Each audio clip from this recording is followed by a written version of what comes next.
नमस्ते दोस्तों, आप सभी का स्वागत है गुड़िया गोस्वामी आसाम ब्लॉग में। आप सभी कैसे हैं? मैं अच्छी हूँ और आशा करती हूँ आप सभी भी बहुत ही अच्छे होंगे। आज की जो ब्लॉगिंग होने जा रही है वो बृहस्पति व्रत की पूजा को लेके होने जा रही है। तो आइए जानते हैं स्टेप बाय स्टेप कैसे पूजा होती है, कैसे व्रत विधि होते हैं, कैसे समापन होता है। तो यहाँ सबसे पहले भगवान विष्णु को जल चढ़ाई जा रही है। जल में चने की दाल, गुड़, पीला पुष्प, जौ, हल्दी ये सब भी दे के चढ़ाई जाती है। ये देखिए सब चीज़ चढ़ा हुआ है। यहाँ घी का दिया जलाई जा रही है, मिट्टी के दिए जला रही है यहाँ पे बहन। और यहाँ पे पीला चंदन लगाई जा रही है। ये चंदन इस प्रकार से 3 बार करके लगाई जा रही है। आप सभी भी बताइएगा कि आप सभी भी अपने अपने राज्य में इसी प्रकार से विष्णु भगवान का बृहस्पतिवार के दिन पूजा करते हैं। ये पूजा का विशेष दिन है बृहस्पतिवार। यहाँ पीले पुष्प चढ़ाई जा रही है। इस पूजे में हर एक चीज़ पीला ही समर्पण की जाती है। उन्हें पीला बहुत प्रिय है। यहाँ भोग चढ़ाई जा रही है। भोग में चने की दाल, गुड़, तुलसी का पत्र उन्हें बहुत प्रिय है। ये ज़रूर से चढ़ता है और यही चढ़ाई जाती है। यहाँ धूप बत्ती दिखाई जा रही है। भगवान बृहस्पति देव की पूजा अर्चना के लिए बृहस्पतिवार को व्रत करके बृहस्पतिवार की कथा व्रत कथा को पढ़ने अथवा किसी दूसरे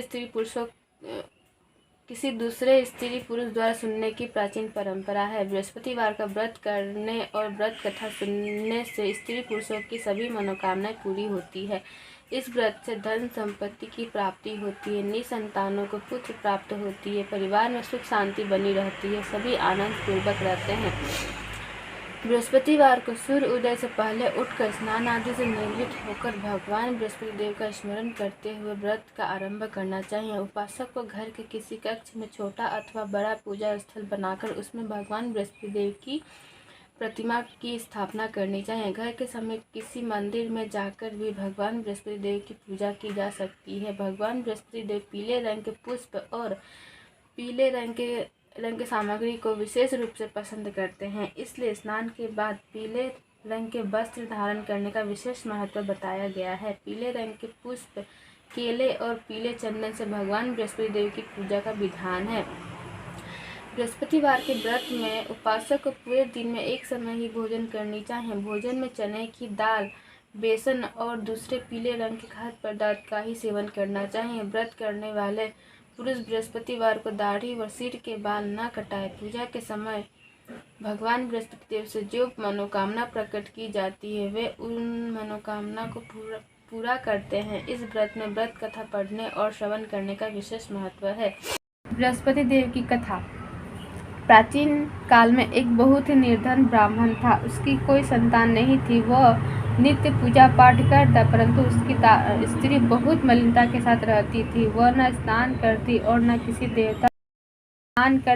किसी देवता का पूजन करती। प्रातः काल उठते ही सर्वप्रथम भोजन करती, बाद में कोई अन्य कार्य करती। ब्राह्मण देवता बहुत दुखी रहते थे। पत्नी को बहुत समझाते, किंतु उसका कोई परिणाम न निकलता। भगवान की कृपा से ब्राह्मण की स्त्री को कन्या उत्पन्न हुई। वह कन्या अपने पिता के घर में बड़ी होने लगी।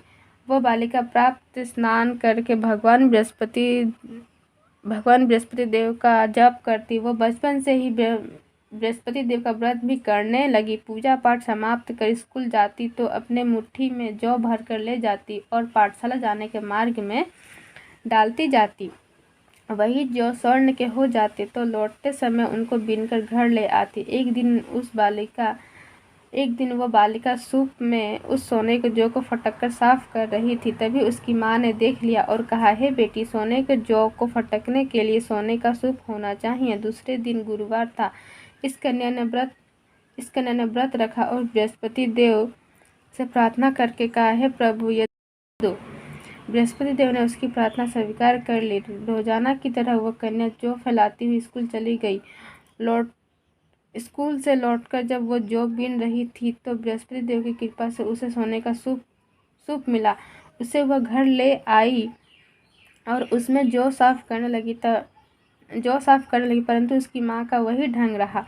एक दिन की बात है, वह कन्या सोने के सूप में जौ साफ कर रही थी। उस समय उस नगर के राजकुमार वहां से होकर निकला। इस कन्या के रूप और सोने के सूप में जौ को साफ करते देख वह उस कन्या पर मोहित हो गया। राजमहल आकर वह भोजन तथा जल त्याग कर उदास होकर लेट गया।